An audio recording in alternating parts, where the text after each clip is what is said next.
நீங்கள் பார்த்துக் கொண்டிருப்பது ME24 தமிழ்.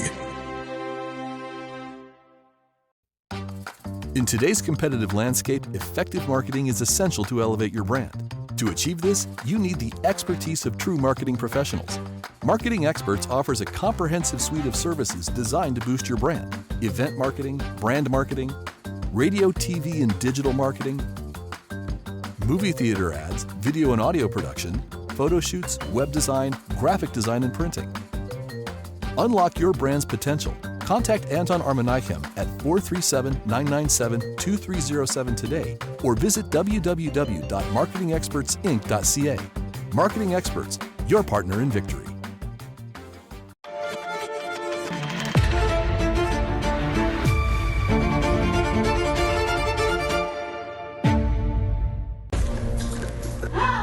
என்னப்பா ரூஃப்ல இருந்து தண்ணி ஊத்துது?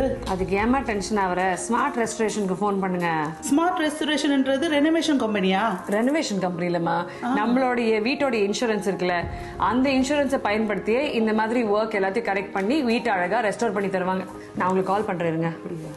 ஸ்மார்ட் ரெஸ்டரேஷன் மூலமா என்னெல்லாம் பண்ணி தருவீங்க? Water damage, fire damage, smoke damage, more remediation and wet basement, wind damage. இவையான இன்சூரன்ஸ் மூலமாக செய்து கொடுக்கணும்.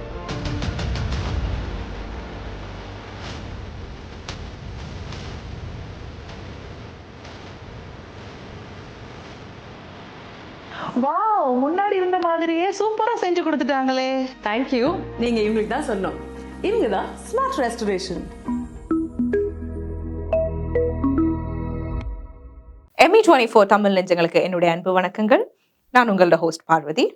Welcome to star seat, brought to you by Smart Restoration, powered by Marketing Experts Inc. So this is a platform where artists share their amazing journey. இன்னைக்கு we have a very special guest, a powerhouse of talent, Mr. Baski. வணக்கம், எப்படி இருக்கீங்க? High five. So vanakkam. Yeah. So Mr. Baski is here. So he has a new movie, Hi-Fi. So adha patti solradhukku dhan he's now today here with us.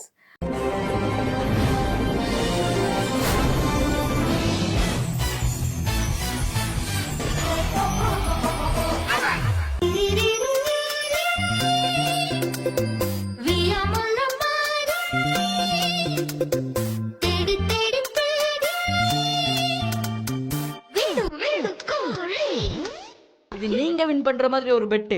அது என்னடா நான் ஜெயிக்கிற மாதிரி bed?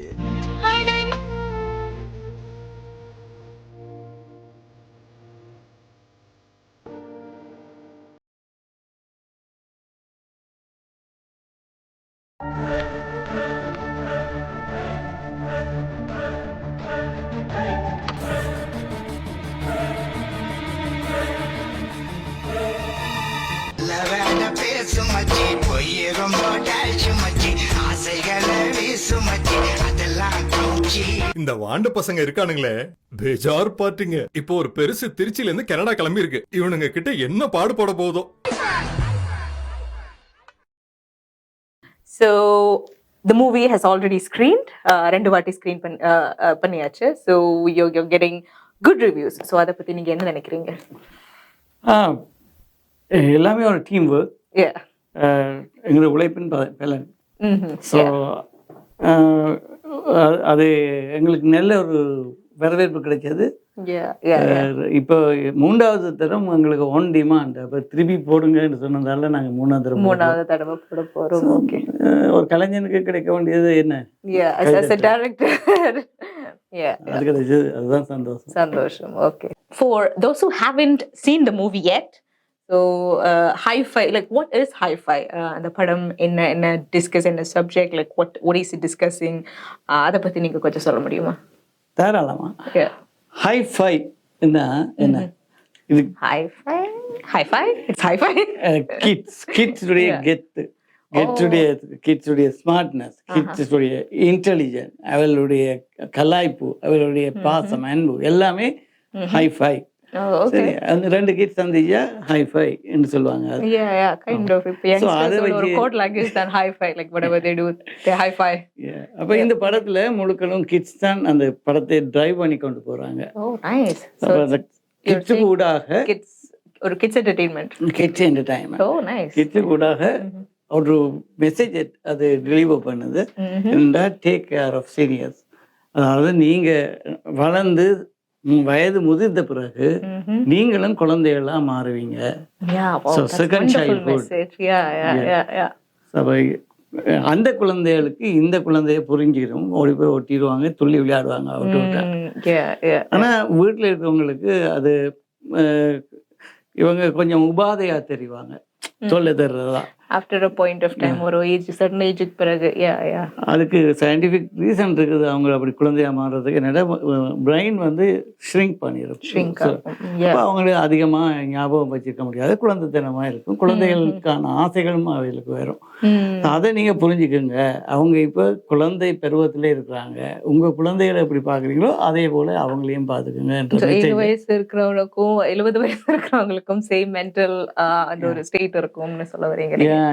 அதுதான் இது வந்து படம் வந்து கன்வே பண்ணுது. நீங்க உங்க இது சீனியர்ஸும் கிட்ஸும் குழந்தைகள் என்று காண்பிச்சு இதை பராமரிக்கக்கூடிய எங்க பேரண்ட்ஸ் வந்து அதை புரிஞ்சுக்கிட்டு ரெண்டு பேரையும் குழந்தைகளாவே நீங்க வாழ விடுங்க. அவர்கள் அந்த இறுதி காலத்துல அவர்கள் குழந்தைகளாகவே சந்தோஷமாக குழந்தைகளோட சேர்ந்து கும்மாரம் அடிச்சு இவ்வளோ விளையாடுற அந்த அனுபவத்தை அப்படியே கொடுங்க. That's a wonderful message. So இப்போ நீங்க இந்த ஒரு டாபிக், இந்த ஒரு சப்ஜெக்ட், இந்த லைன் எடுக்கிறதுக்கு like what inspired you? இந்த ஒரு டாபிக் பத்தி நீங்க okay, you are taking a movie, you're bringing it into the audience. So இந்த ஒரு டாபிக் எடுக்கணும், லைக் அதை பண்ணணும், அந்த ஒரு மெசேஜ் கொடுக்கணும்னு what inspired you? ஒன்று வந்து நானும் குழந்தையா இருந்து தான் வந்தேன். சின்ன வயசுல நாம என்ன பண்ணினோம் அது எல்லாம் வந்து இப்போ நாங்க அந்த ஸ்டேஜ்ல போயிருந்து யோசிச்சோம்னு சொன்னா எங்களுக்கு புரியும். நாங்க வந்து எப்படி கலாய்ச்சோம், எப்படி இருந்தோம், அது பேருந்து எப்படி மறந்து போயிடுச்சு. இப்போ ஒன்று சொல்லுவாங்க, சின்ன வயசுல நாங்க வந்து ஒரு நாளைக்கு 16 தடவை மேல நாங்க சிரிப்போம். ஒரு குழந்தையை பார்த்து நீங்க அதுக்கு ஒரு சப்ஜெக்ட் ஒரு ஜோக்கும் சொல்ல தேவையில்லை, ஹாய் என்று சொன்னாலே சிரிக்கும். அப்போ வர நாங்க வந்து கோட்டும் டையும் போட்டு இப்படி எல்லாம் கட்டின பிறகு நாங்க சிரிக்க மாட்டோம், முளைச்சிட்டு அப்படி மற்றவன் என்னை பார்த்து தாழ்வா நினைச்சிருவான், இல்லாட்டா எனக்கு கீழே வேலை செய்யறதுக்கு முன்னால நான் சிரிக்கக்கூடாது அப்படின்ட்டு எல்லாம் நாங்க எங்களை இறுக்கி கொள்வோம். அப்படி இருக்கோம்னா நீங்க தளர்ந்து அப்படி உங்களுடைய இயல்பையாகவே நீங்க வாழ வேணும். அந்த விஷயத்தை நாங்க எடுத்து காட்டுறதாக இந்த குழந்தை பருவத்தை நாங்க அந்த குழந்தை பருவத்தையும் முதியோர் பருவத்தையும் ரெண்டுமே ஒரு வகையில பொண்டாகி இருக்குது என்றதை காண்பிக்கிறதா தான் நான் யோசிச்சேன். அதை நாங்க வெளிக்கொண்டு வரோம். That's a good thought. Now நீங்க இந்த படம் like during production, be it any stages, pre-production, production, post-production, what were the challenges you faced? Obviously in எந்த ஒரு டாஸ்க் பண்ணாலும் you'll face definitely some of some challenges. So இந்த படம் produce பண்ணிக்கல, like what were the major challenges?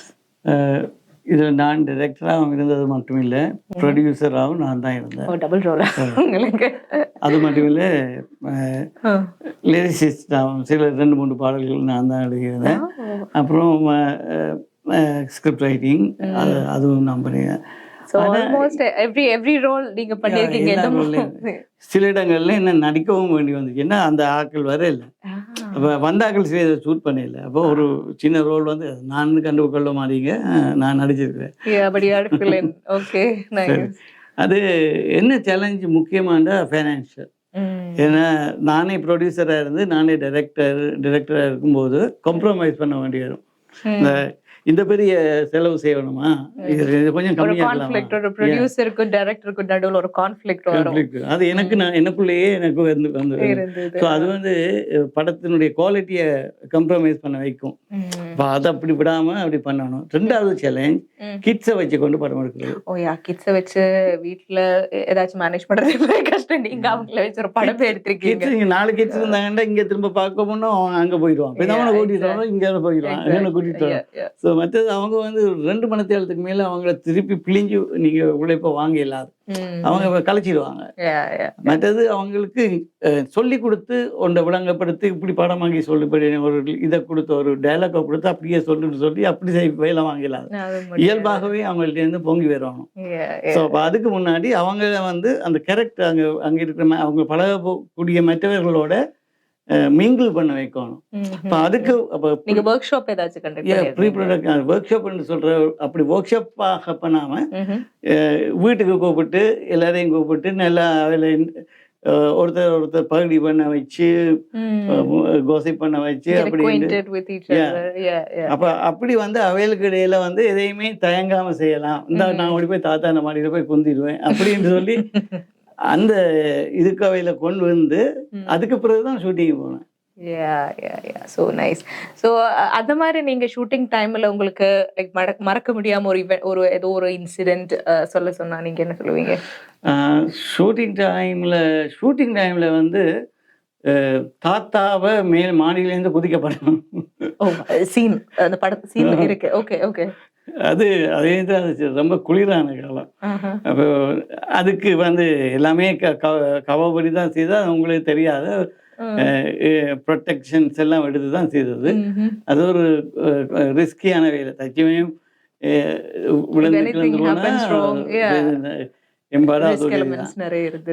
இன்னும் ஒரு சின்ன ஒரு மனவருத்தத்துக்குரிய விஷயம் ஒன்று இருக்கு. இந்த கேரக்டர் நடிக்கிறவர் வந்து கடைசியா சந்திரசேகர் தான் அந்த ரோல் பிளே பண்ணியிருந்தார், நல்லா பண்ணியிருந்தார். இதுக்கு முன்னாடி ராமர் என்று சொல்லி ஒருவர் தான் நாங்கள் முதல் ஆடிஷன் வச்சு தான் கூப்பிட்டு அவரை ப்ரிப்பேர் பண்ணி அவருக்கு எல்லாமே பழக்கி எல்லாம் ரெடி பண்ணிட்டு அப்புறம் வந்து ஷூட்டிங்கு போக முன்னா நான் அவருக்கு கால் பண்ணேன். இப்போ 2 ஷூட்டிங் தொடங்குதுன்னு சொல்லி ஒரு பார்ட்டி ஒன்று நடக்குது, அதுலேருந்து கால் பண்ணேன். அங்கே மகள் பதில் சொல்கிறா, அப்பா இப்போ தான் மோசம் போயிட்டாருன்னு, அவர் இறந்துட்டார்.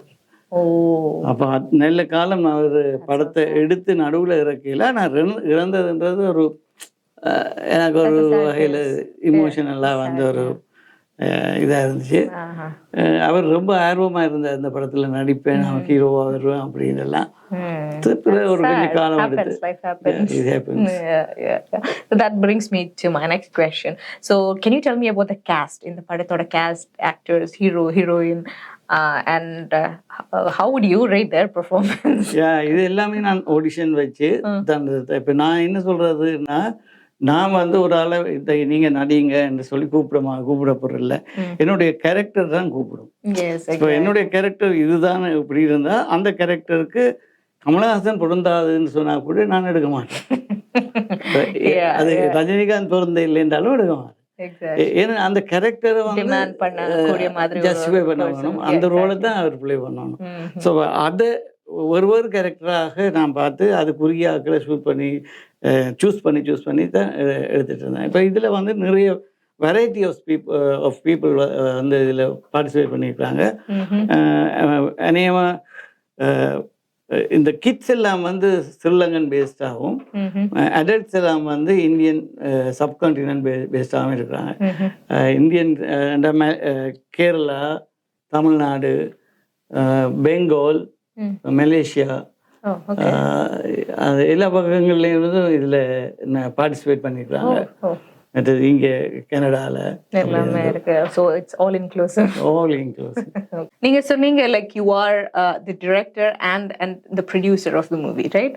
ஸோ ஒரு டைரக்டரை பொறுத்தவரையிலும் இந்த படம் நல்லா இருக்கணும், it should reach people, reach audience, it should connect with people, அதுதான் முக்கியம்.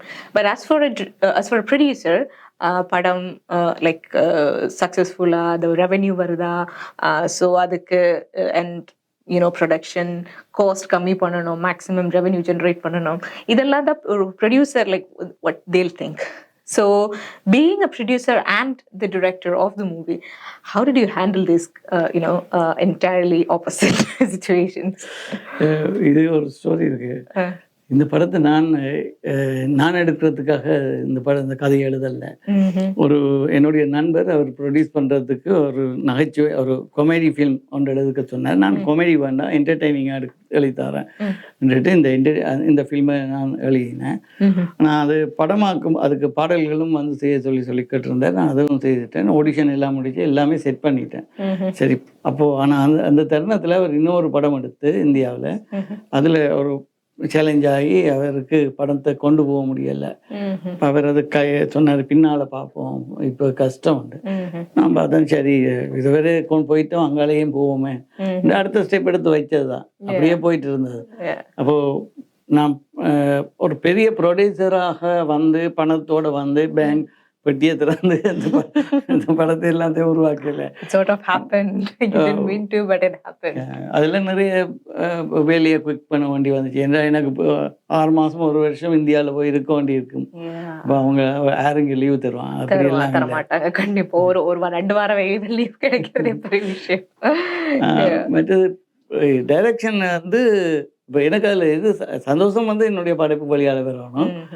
படம் பேசணும், நான் பேசக்கூடாது. படம் வந்து பேசணும். அது பார்த்தவங்க கிட்ட படம் தான் அங்கே பேசும். அதுக்கப்புறம் வந்து எனக்கு ஒரு கனெக்ஷன்ஸ் வரும்.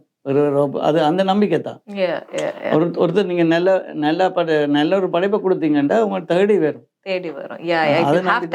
உங்களுக்கு ஆப்பர்ச்சுனிட்டி வந்து சேரும், தானா வந்து சேரும். So that being set about the cost, now ஒரு படத்துல இன்னும் ஒரு one of the most important aspect வந்து அந்த படத்தோட music. So can you tell me about the music in this film and how well it complements the story of the movie? Music வந்து இதில் நடிக்காத நடிகன். Exactly. Silent partner. அந்த மியூசிக்கை வந்து ஒன்று பேக்ரவுண்ட் மியூசிக், மற்ற சாங்ஸ். பேக்ரவுண்ட் மியூசிக் வந்து கிட்ஸுக்குரியதாக இருக்கணும். இப்போ இந்த படத்தில் 2 ட்ராக் இருக்குது. அதாவது ஒரு என்டர்டெய்னிங் ட்ராக், மற்றது சஸ்பென்ஸ் ட்ராக். ஸோ அவுட்டோர் எல்லாம் என்டர்டெயின்மெண்ட்டாக போகுது, இன்டோர் வந்து சஸ்பென்ஸாக வருது. ஸோ இப்போ 2க்கும் 2 மூட் மாறுது. ஸோ இப்போ அந்த மூடை ஒரு நெருடல் இல்லாமல் மாற்றணும். அது அவருக்கு இருக்க வேண்டிய இருக்கிற ஒரு பெரிய சேலஞ்ச். அதை நான் அவர்கிட்ட சொல்லி மியூசிக் டைரக்டர் வந்து ரவிப்பிரியா, அவர்கிட்ட சொல்லி அந்த மியூசிக்கை நான் அவர்கிட்ட இருந்து பெற்றுக்கிட்டேன். அது ஒரு பக்கம் இருக்கு. மற்றது சாங்ஸ் எடுத்துக்கொண்டா அவர்கிட்ட நான் இந்த படத்துக்கான கொஞ்சம் பாடல்கள் தயாரிக்க சொல்லி சிச்சுவேஷன்ஸ் இதெல்லாம் சொல்லி சொன்னபோது அவர் ஒரு 7 சாங்ஸ் அடிச்சு வச்சுட்டார். 7 சாங்ஸா? அது அப்ப நான் பார்த்தேன், இது படம் பார்க்கறதா இருக்காது, படம் கேட்கறதா தான். அப்ப 1/2 மணி நேரம் 2 மணி நேரம் படம் தான், 1/2 மணி நேரம் பாட்டு. ஆமா, நல்ல பாடல்கள். நான் 2 பாட்டை நான் தூக்க வேண்டி வந்துச்சு. அதுல ஒண்ணு வந்து நாங்கள் வேர்ல்டு வைடாக ஒரு காம்படிஷன் வச்சு ஒரு அந்த அவற்றை டியூனுக்கு தக்க லிரிக்ஸை வந்து நாங்கள் செலக்ட் பண்ணினோம். அப்போது அதில் ரியாஸ் குரானானுடைய என்ற ஒரு இலங்கையை சேர்ந்த ஒருவருடைய பாடல் தான் முதலாவது இடம் பெற்றுச்சு. ஜூரிஸ் தான் வந்து செலக்ட் பண்ணது, நானே இல்லை. அது அழகான பாடல். ஆனால் அந்த படத்தில் ரெண்டாவதாக வந்தவுடைய பாடல் தான் போட்டோம். ஏனென்றால் அது வந்து கூட சேட் ஃபீலிங் இருந்துச்சு. அது அந்த சுச்சுவேஷனுக்கு அந்த சுச்சுவேஷன் அதுக்கு வேற இல்லை. அதால் வந்து அது தவிர்க்க முடியாமல் அது எடுக்க வேண்டி வந்துடுச்சு. ஸோ ஆனால் அத்தனை பாடல்களும் ஒரு ரகமாக இருக்கும். ஒன்று கிட்ஸுக்கு வந்து கிட்ஸ் பாடல்கள் வந்து இருக்குது, கானா பாடல் என்டர்டெயின்மெண்ட்டுக்கு இருக்குது, டூயட் பாடல் இருக்குது.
மற்றது சென்டிமெண்டலாக வந்து அது நான் தான் எழுதினேன். அந்த தாத்தாவுடைய உணர்ச்சிகளை வெளிப்படுத்துகிற மாதிரி.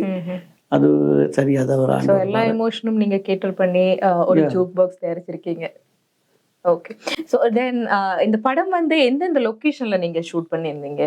அண்ட் இது வந்து ஒன்று கிரேட்டர் டொரண்டோ, அது எல்லா இடமே கவர். நயகரா ஃபால்ஸ்ல இருந்து இங்க எல்லா பீச்சுகள், கார்டன்ஸ், என்ன பூந்தோட்டங்கள், சிஎன் டவர் எல்லாமே அவுட்டோரில் வந்து கவர் பண்ணேன். இன்டோர் வந்து வீடுக்குள்ளே தானே அது வீடு. இந்தியாவிலையும் வந்து ஷூட் பண்ணோம். இந்தியாவிலையும் வந்து ஈரோடு, மற்றது சென்னையில் பீச் அதுகளெல்லாம் கவர் பண்ணோம். மெரினா பீச், மெரினா பீச் அந்த மெரினா பீச்சுன்ற உள்ளுக்கு போகணும் பின்னால். Okay okay. So ya different 2 geographical லொக்கேஷனில் நீங்கள் ஷூட் பண்ணியிருந்தீங்க. ஸோ அந்த லைக் கிவன் 2 டிஃப்ரெண்ட் லொக்கேஷனில் ஷூட் பண்ணும்போது like what were the challenges you faced? இங்கே எல்லா இடங்களுக்கும் ஆகிற கூட்டி திரிந்து அவைகளுக்கு அந்த ஷூட்டிங்ஸ் எடுக்கும்போது நிறைய சேலஞ்சஸ் இருக்கும். வெதர் மாறும், மற்றது அந்த வெயில் சரியான வெளிச்சம் இல்லாமல் போயிடும். இப்போ அதுகள் எல்லாம் சில நேரத்தில் நாங்கள் அதை வெயிட் பண்ண வேண்டி இருக்கும் நிறைய நேரம், அந்த சரியான லைட்டிங் வர்றதுக்கு. அப்படி நிறைய சேலஞ்சஸ் இருக்கு. மற்ற ட்ராவலிங் வந்து டிராஃபிக் ஜாம் இருக்கும். அது இந்த ஜாமுக்குள்ளார கூட்டிகிட்டு போகணும், பசங்கள் எல்லாரையும் வண்டியில ஏற்றிட்டு போகணும். அவங்களே ஒரு பெரிய ஒரு கூட்டமா இருக்கும். தென் தே கிட்ஸ் ஆர் ஆல்வேஸ் எப்பவுமே கொஞ்சம் ஹைப்பராக இருக்கும். அவங்கள மேனேஜ் பண்ணிட்டு கூட்டிட்டு கொண்டு போகணும். That's good. We'll be back after a short commercial break. என்னப்பா ரூஃப்ல இருந்து தண்ணி ஊத்துது? அதுக்கு ஏமா டென்ஷன் ஆவற? ஸ்மார்ட் ரெஸ்டரேஷனுக்கு ஃபோன் பண்ணுங்க. ஸ்மார்ட் ரெஸ்டரேஷன்ன்றது ரெனோவேஷன் கம்பெனியா? ரெனோவேஷன் கம்பெனி இல்லம்மா, நம்மளுடைய வீட்டோட இன்சூரன்ஸ் இருக்குல்ல, அந்த இன்சூரன்ஸை பயன்படுத்தியே இந்த மாதிரி ஒர்க் எல்லாத்தையும் கரெக்ட் பண்ணி வீட்டை அழகா ரெஸ்டோர் பண்ணி தருவாங்க. நான் உங்களுக்கு கால் பண்றேங்க. ஸ்மார்ட் ரெஸ்டரேஷன் மூலமா என்னெல்லாம் பண்ணி தருவீங்க? Water damage, fire damage, smoke damage, more remediation, and wet basement, wind damage. ഇവയാനത്തും ഇൻഷുറൻസ് മൂലമായി ചെയ്തു കൊടുക്കുന്നത്.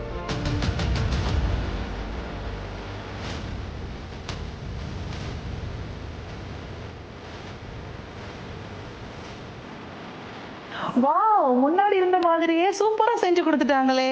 தேங்க்யூ. நீங்க இவங்களுக்கு தான் சொன்னோம். இவங்க தான் ஸ்மார்ட் ரெஸ்டரேஷன்.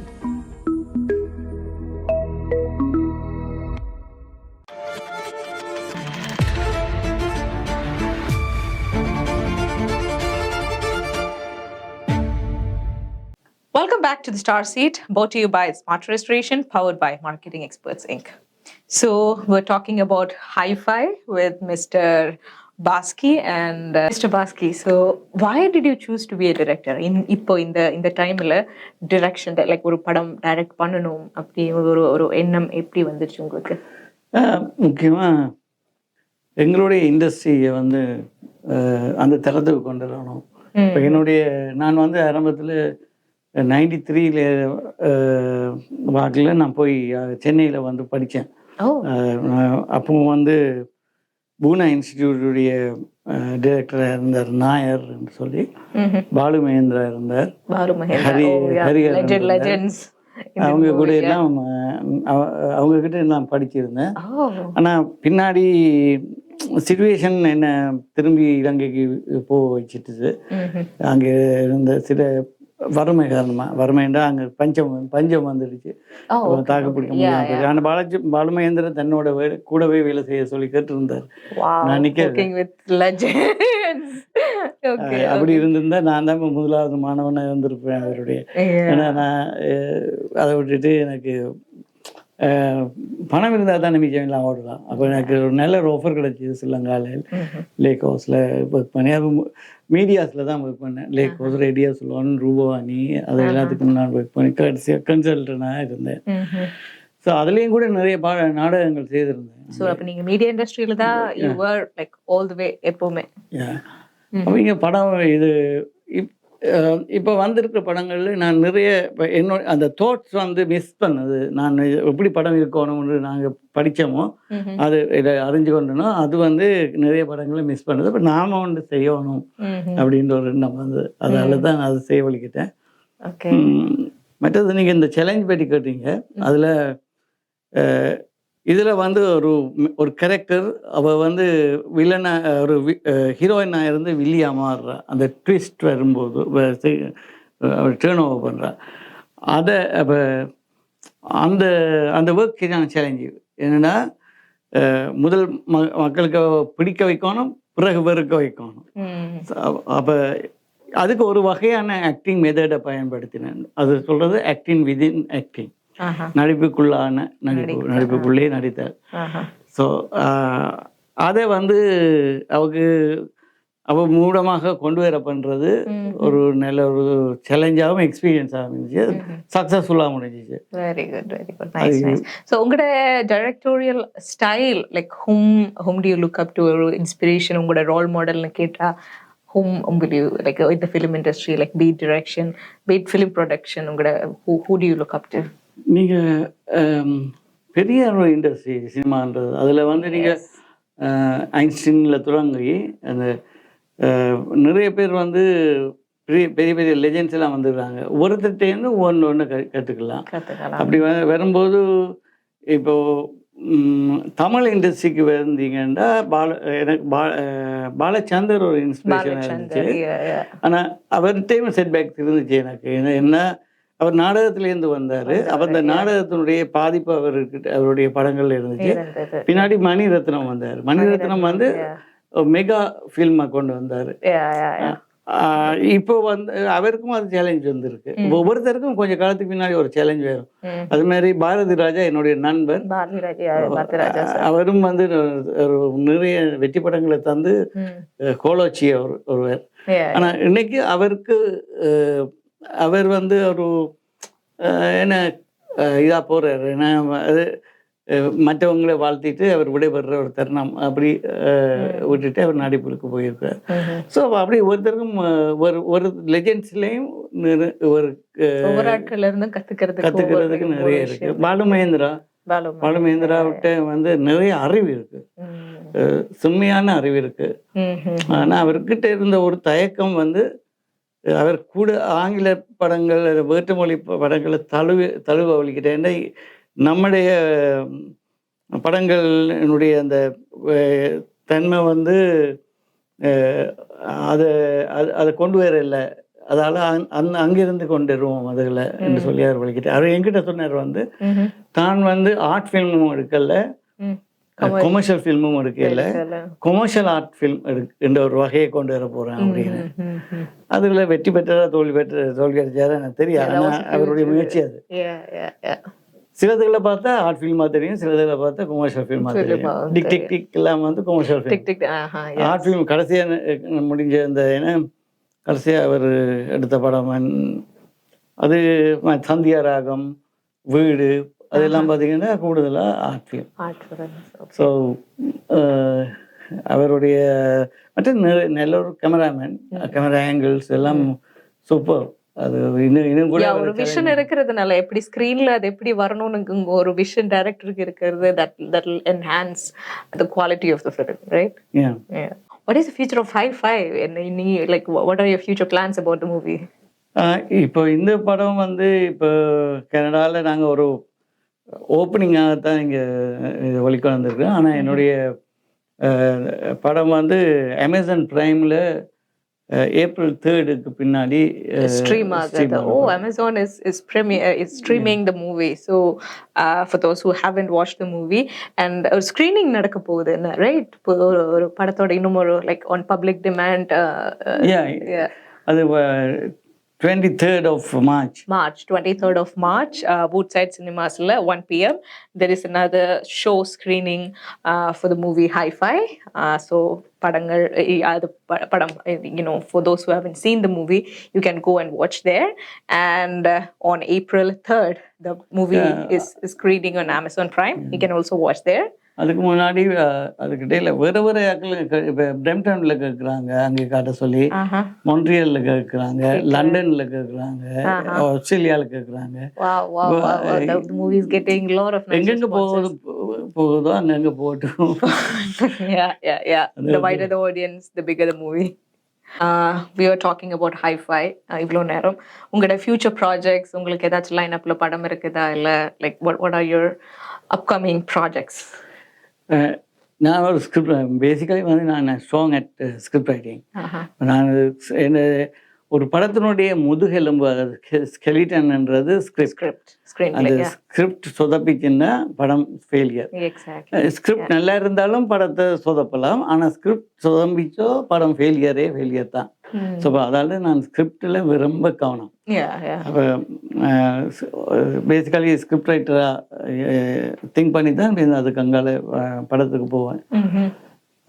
உங்களுக்கு நீங்கள் கேட்ட கேள்வி நான் மறந்துட்டேன். உங்களோட அப்கமிங் ப்ராஜெக்ட். அப்போ அதில் வந்து நான் வந்து ஒரு மனதில் தோன்ற விஷயங்களை வந்து எழுதிட்டே இருப்பேன்.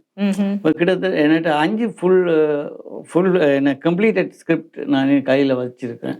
அதில் 2 இங்கிலீஷ் ஃபிலிம்ஸ், 3 தமிழ் ஃபிலிம்ஸ். அடுத்தது ஐடியா வைஸாக வந்து கொஞ்சம் வச்சுருக்கேன், இன்னும் அது எழுதலை. அப்போ அவை எல்லாத்தையும் ஒன்று ஒன்றா சேர்த்து போகலாம். இதுக்கு முன்னாடி இந்த படம் எடுக்க முன்னாடி இன்னொரு படம் எடுக்கிறதுக்காகத்தான் நான் ஸ்கெட்ச் போட்டு ஒரு கதை ஒன்று எழுதி வச்சுருந்தேன். அதை இல்லை, அது கொஞ்சம் பெரிய பட்ஜெட். இப்போ அது நம்ம முடியாது, அதுக்கு சரியான. Hopefully இந்த படம் பார்த்து you'll get a good producer on board for that movie. எனக்கு வேறு இது வந்து கிட்ஸ் என்டர்டைன்மெண்ட், அது மாதிரி horror, thriller, Shakespeare English film வந்து ஒரு Shakespeare Romeo and Juliet plus Othello அதனுடைய ஃபியூஷன், அந்த மாதிரி. மற்ற சைக்காலஜிக்கல் த்ரில்லர் ஒன்று, டிரான்ஸ்ஜெண்டரை வச்சு அந்த மாதிரி எல்லாம் நான் ஒர்க் பண்ணியே வச்சிருக்கேன். So you have a big variety of genres, movies lined up. Nice. உங்களுக்கு if I ask you your favorite 3 movies, ஒரு 3 movies சொல்லணும்னு like கேட்டிங்கன்னா, like what would you say? Your favorite movies ஒரு 3. இந்த ஸ்கிரிப்ட் ரைட்டிங் நான் படிப்பிக்கிறதுக்கு தொடங்கும் போது சில விஷயங்கள் எடுத்து காட்டுறதுக்கு, இப்போ டயலாக்ஸ் எப்படி எழுதணும் அப்படின்றதுனா சைனா டவுன், கசப்லாங்கா அப்படியான படங்களை நீங்கள் கட்டாயம் பார்க்க வேணும். யாராவது படம் எடுக்க முன்னாடி அந்த படங்களை நீங்கள் போய் பாருங்க, பார்த்தா தான் உங்களுக்கு தெரியும் அப்படின்னு. அதை விட தமிழில் சலங்கை ஒளி வந்து ஒரு நல்ல நல்ல ஸ்கிரிப்ட் ஒர்க். மற்றது மணிரத்னம் எடுத்த நாயகன்லேயும் ஸ்கிரிப்ட் வந்து நல்லா இருக்கு. அந்த கேளும் போய் என்ன ஃபாதரும் டாட்டரும் கன்ஃப்ளிக்ட் பண்ணுறது, அது அந்த டைலாக் வந்து நீங்கள் பார்த்தீங்கன்னா அது வந்து பக்காவாக அந்த செய்யப்பட்டிருக்கும். அப்படி வேறு வேறு படங்களில் வேறு இடங்களில் நாங்கள் பார்க்கலாம். இப்போ இதுகள் எனக்கு தாக்கம் செலுத்தின சில படங்கள். Epic movies. மற்றது இப்போ வந்து இந்த என்ன no land for an old man, அது வந்து அதுன்ற டைலாக்ஸ் எடுத்து பாருங்க. அதில் வந்து அந்த காயினை சுன்றான், அது தெரியாத ஒரு பெட்ரோல் ஷெட்காரன்ட்ட போய் ஒரு காயினை சுன்றான். அந்த டைம் வந்து உங்களோட மனம் செடியா பதவிக்கும் சாவானா அவனுக்கே தெரியாது. அந்த டைலாக்ஸை பாருங்க. ஸோ அதெல்லாம் நாங்கள் படிக்கணும். இப்போ சைனா டவுனில் அந்த ஃபாதர் என்ன she is my daughter but my சிஸ்டர்ன்னு சொல்லுவாள். இப்போ டாட்டர் அண்ட் சிஸ்டராக அப்படி ஒரு ஆள் இருக்கலாம். அது அந்த அந்த வேர்டை அவங்க கொண்டு வர்றதுக்கு எத்தனையோ தரம் அவங்க ரிவைஸ் பண்ணி அதை எழுதி கிணத்தரம் அதை இதுன்னு தான் ஃபைனல் வெர்ஷன் வந்துச்சு. அது பக்குன்னு நீங்கள் இப்போ படத்தில் பார்க்குற மாதிரி அவர் டக்குன்னு இல்லை. ரொம்ப நான் என்னுடைய படத்துலையும் பாருங்க, உங்களுக்கு அந்த டயலாக்ஸை பற்றி நீங்கள் டைலாக்ஸு பிரம்ம அவர்கள் வந்து ஒரு நாளைக்கு டைலாக்ஸ்க்காகவே வந்து பாருங்க, அது ராக்கெட் ஃபயர் மாதிரி இருக்கும். டக்கு டக்கு டக்குன்னு போகும். ஒரு டைலாக் வந்து ஒரு 2 வரி ஃபுல் ஸ்டாப் போட நின்றும், ஒரு வரி தான் இருக்கும் டைலாக். அப்படிதான் இந்த கிட்ஸ் வந்து அதிகம் பேச மாட்டாங்க, டக்கு டக்குன்னு பேச வைக்கணும். பேஜ் கணக்கா டயலாக்ஸ் கொடுத்தா they won't even memorize those dialogues and deliver it on screen. So we're talking about the movie Hi-Fi, directed by Mr. Baski. So for those who haven't watched the movie yet, the movie is screening on March 23rd, 1 p.m. at Woodside Cinemas. So if you want to watch the movie, you can get tickets. உங்களுக்கு tickets வேணுமெண்டா கீழே போட்டுக்கிற இந்த நம்பருக்கு நீங்க கால் பண்ணி you can get your tickets. So in the movie from April, Amazon Prime-லும் நீங்க பார்க்கலாம். Hi-Fi நீங்கள் நிச்சயம் வந்து தியேட்டருக்கு போய் படம் பாருங்க. உங்களை வந்து கட்டாயம் ஏமாற்றாது. மற்றது தவற விட்டால் நீங்கள் அமேசான் ப்ரைம்லேயும் பின்னாடி பார்க்கலாம். April 3rd பின்னால் இது வேர்ல்டு வைடாக பார்க்க முடியும். மற்றது இந்த சந்தர்ப்பத்தை தந்த ME24 தமிழுக்கு என்னுடைய நன்றிகள். மீண்டும் ஒரு ஸ்டார் சீட் எபிசோட்ல சந்திக்கும் வரைக்கும் this is Parvathi signing off. நன்றி, வணக்கம்.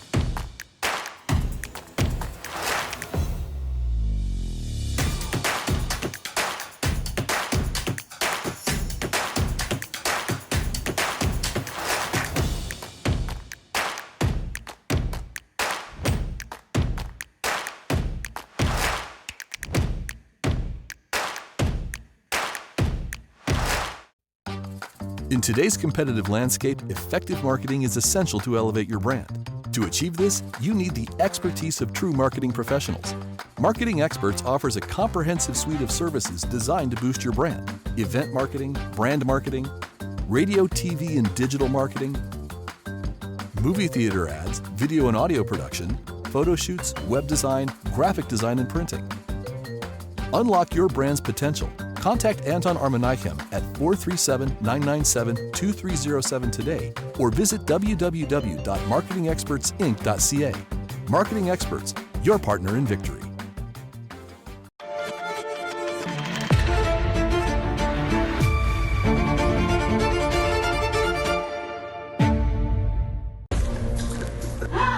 என்னப்பா ரூஃப்ல இருந்து தண்ணி ஊத்துது? அதுக்கு ஏமா டென்ஷன் ஆவற? ஸ்மார்ட் ரெஸ்டரேஷனுக்கு ஃபோன் பண்ணுங்க. ஸ்மார்ட் ரெஸ்டரேஷன்ன்றது ரெனோவேஷன் கம்பெனியா? ரெனோவேஷன் கம்பெனி இல்லம்மா, நம்மளுடைய வீட்டோட இன்சூரன்ஸ் இருக்குல்ல, அந்த இன்சூரன்ஸை பயன்படுத்தியே இந்த மாதிரி ஒர்க் எல்லாத்தையும் கரெக்ட் பண்ணி வீட்டை அழகா ரெஸ்டோர் பண்ணி தருவாங்க. நான் உங்களுக்கு கால் பண்றேங்க. ஸ்மார்ட் ரெஸ்டரேஷன் மூலமா என்னெல்லாம் பண்ணி தருவீங்க? Water damage, fire damage, smoke damage, more remediation and wet basement, wind damage, இவையான இன்சூரன்ஸ் மூலமாக செய்து கொடுக்கணும்.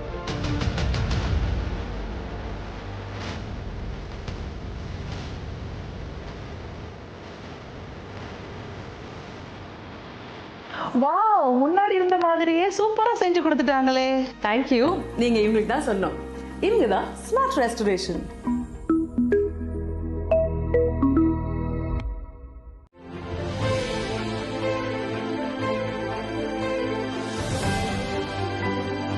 நீங்கள் பார்த்துக் கொண்டிருப்பது ME24 தமிழ்.